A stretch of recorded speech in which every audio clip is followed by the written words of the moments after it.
ছবি তুলতে আমরা প্রত্যেকেই পছন্দ করি, তাই বিভিন্ন অকেশনে আমরা প্রচুর ছবি ক্যাপচার করে থাকি। পরে সেই সব ছবি থেকে কিছু পারফেক্ট ছবি আমরা সোশ্যাল মিডিয়াতে আপলোড করার জন্য যখন যাই, তখন দেখি কিছু কিছু ছবি এমন হয় যে ছবির ফ্রেম ভালো থাকলেও ছবিতে সাবজেক্টের স্থানের জন্য সেই ছবিটা পারফেক্ট হয়ে ওঠে না। এই জন্যই আমরা আর এই ছবিটাকে সোশ্যাল মিডিয়াতে আপলোড করতে পারি না।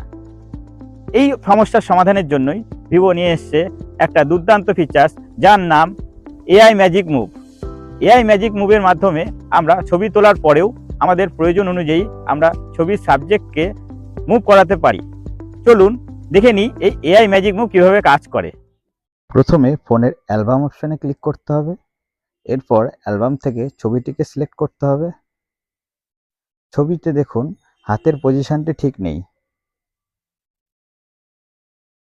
এরপর ছবির সাবজেক্টের উপরে আমাদেরকে ট্যাব এবং হোল্ড করতে হবে। এবার ম্যাজিক মুভ অপশানে ক্লিক করতে হবে। এরপর আমাদের সাবজেক্টের অ্যালাইনমেন্টটা ঠিক করে নিতে হবে। তারপরে নিচে দেখুন জেনারেট নাও লেখা আছে, সেখানে ক্লিক করতে হবে। এই সময় ফোনের ইন্টারনেটটা যেন থাকে সেটাতে আমাদেরকে খেয়াল রাখতে হবে। এরপরে উপরে সেভ অপশানে ক্লিক করব। ব্যাস, আমাদের ম্যাজিক মুভ কমপ্লিট।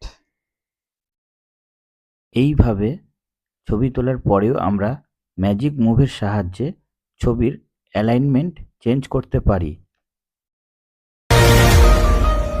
Vivo.